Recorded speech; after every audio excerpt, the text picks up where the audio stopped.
E aí pessoal, sejam muito bem-vindos a mais um episódio do Revival Club, programa do Dunamis Movement, que a gente traz não apenas conteúdo que vai edificar a sua vida, mas também indicações dos livros que nos ajudaram a formar a nossa cultura, formar os nossos valores, livros importantes para nós, porque eu acredito que eles podem também ajudar você, podem ajudar na sua caminhada cristã, podem te ajudar a entender conceitos, podem te ajudar a montar a tua bibliografia da tua jornada com Deus. Meu nome é Isaac Félix e o livro que nós vamos trabalhar hoje é um livro que ele é muito especial para mim. Eu lembro que quando eu peguei esse livro para ler, eu devorei esse livro. Ele explodia a minha cabeça a cada capítulo. É esse livro aqui, ó. Eclesia, do Ed Silvoso.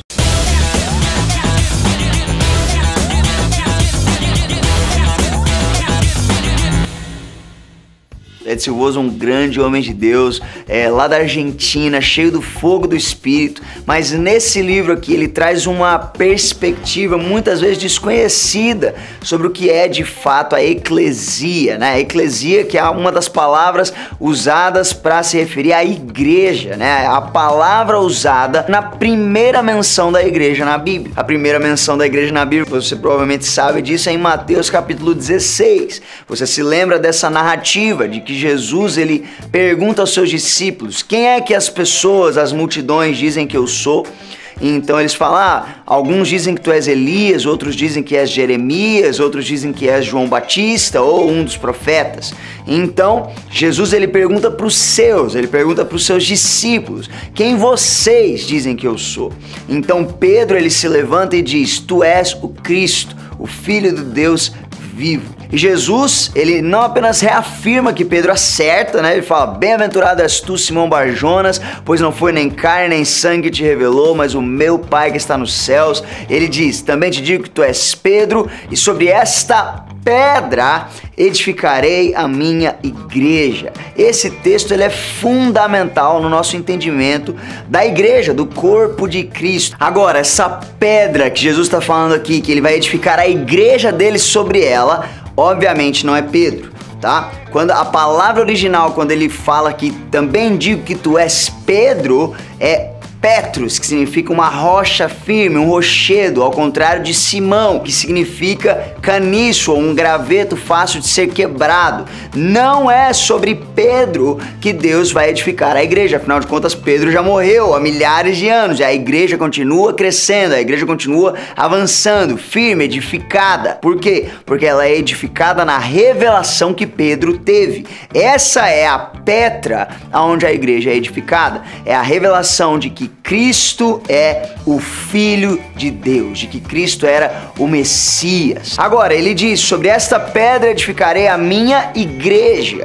E muitas vezes a gente lê igreja, a gente pensa igreja, e a gente pensa na igreja talvez como um prédio, né? Talvez você esteja assistindo esse vídeo e você pensa: eu vou para a igreja. E tudo bem, é o nosso linguajar, mas a igreja não é meramente um prédio, um lugar de reuniões, um lugar de culto. A igreja é maior do que isso. Às vezes a gente olha para a igreja e pensa também que a igreja é um clube social, é o lugar de encontro dos cristãos, né? É o lugar onde aqueles que afirmam fé em Jesus se encontram para poderem então ter comunhão, poderem adorar a Deus em unidade. Isso faz parte do DNA da igreja, mas não é nem de perto a função total, a plenitude da função da igreja na terra. A igreja, além de não ser apenas um prédio, além de não ser apenas um clube social de cristãos, a igreja também não é uma ONG.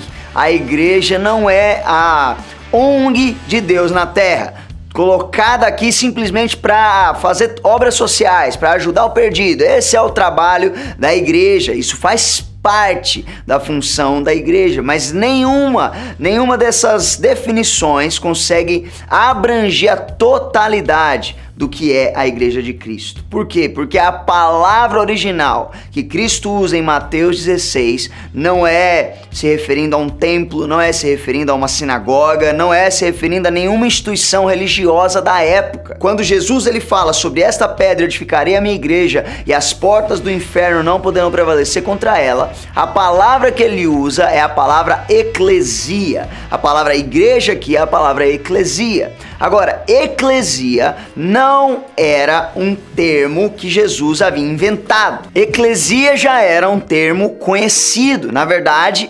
eclesia não era uma palavra de cunho religioso, ela era uma palavra de cunho político. Por mais que muitos façam a etimologia dessa palavra, eles dividem a palavra em algumas partes e chegam no significado de chamados para fora e falam que essa é a essência da igreja, a igreja é chamada para fora, e sim, isso faz parte da igreja. Na verdade, a palavra eclesia não carregava esse significado culturalmente naquela época. Eclesia, na verdade, era uma palavra usada para descrever um mecanismo político do Império Romano.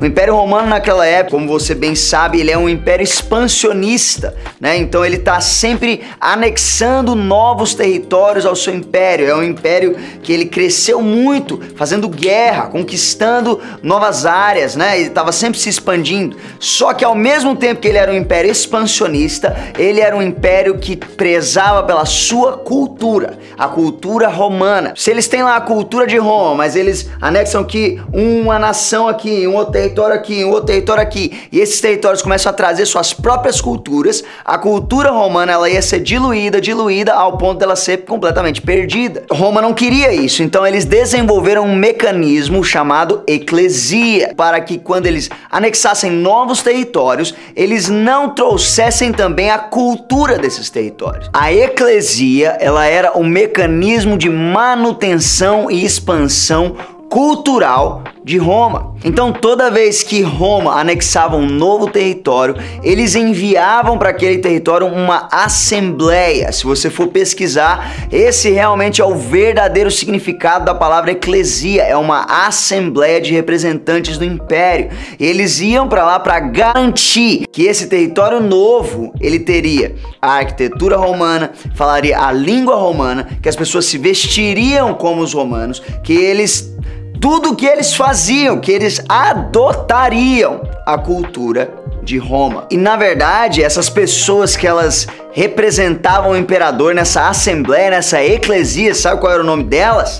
Apóstolos. É outra palavra que você achou que tinha sido inventada pro evangelho, mas na verdade não. Eles eram os integrantes de uma eclesia romana. Quando o imperador anexava um novo território, ele falava: vou enviar ali os meus apóstolos, a minha eclesia, para eles influenciarem e garantirem que aquele novo território vai ter a cultura de Roma. Agora, quando Jesus ele está ali naquele lugar, o lugar onde ele estava era um dos lugares mais obscuros da terra, era conhecido literalmente como as portas do inferno.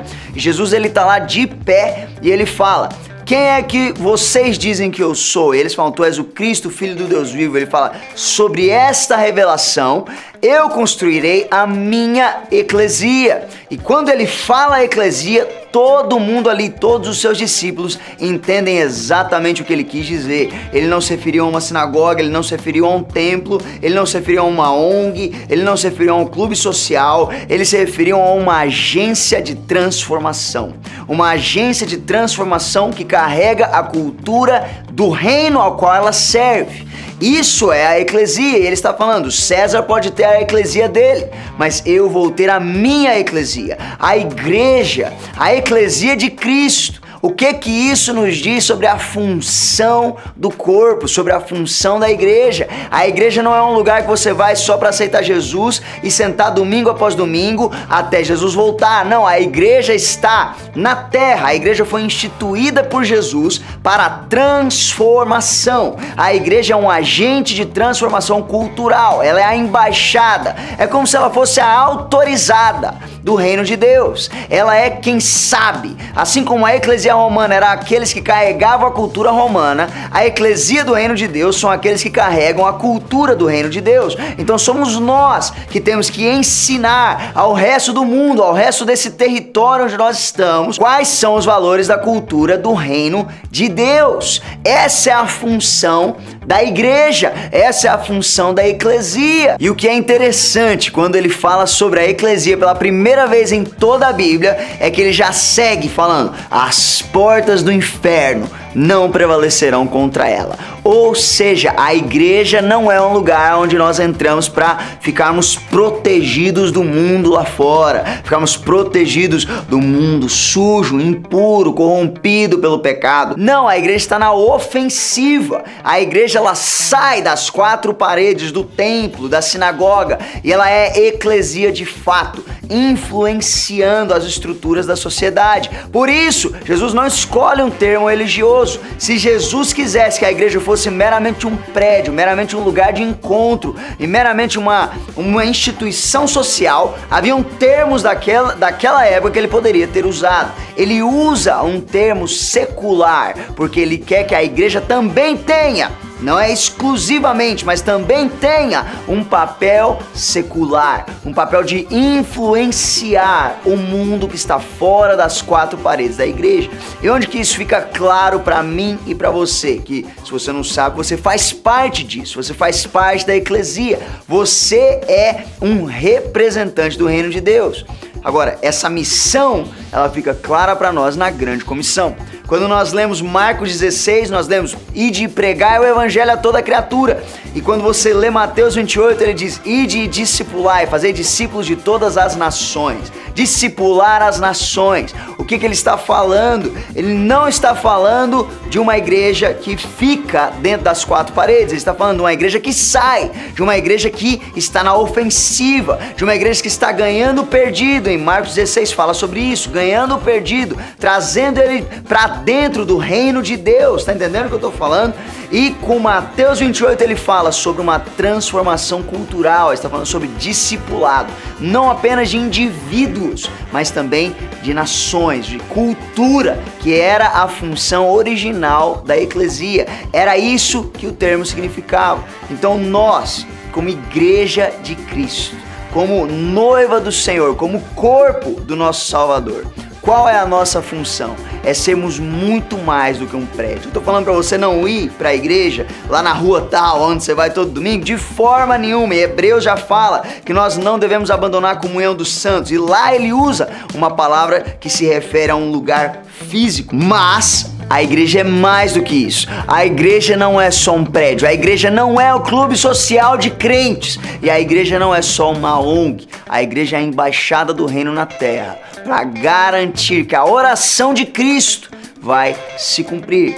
Venha o teu reino, seja feita a tua vontade, assim na terra como é no céu, expandindo a cultura do reino de Deus pelas nações. Então, esse é só o começo, isso é a premissa do livro Eclesia de Ed Silvoso. Se você quer saber mais, você consegue adquirir o livro, eu recomendo profundamente, porque esse livro ele vai mudar completamente a tua percepção do que é de fato a Igreja de Cristo e como você se encaixa dentro disso, como você consegue exercer o seu papel como representante do reino de Deus. É isso aí, pessoal, mais um episódio do Revival Club para vocês. Se você curtiu, deixa aqui o teu curtir, comenta aqui o que Deus está falando com você, aproveita também e compartilha isso com o máximo de pessoas que você puder, com aquela pessoa que Deus está colocando no seu coração e, claro, se inscreve também no canal. A gente está sempre soltando aqui um monte de conteúdo para edificar a tua vida, cara. Tem Contramão, tem Júnior na Lata, tem Dunamis Hangout e tem o Revival Club. Então fica ligado que a cada 15 dias sai um episódio novo aqui e eu te vejo no próximo.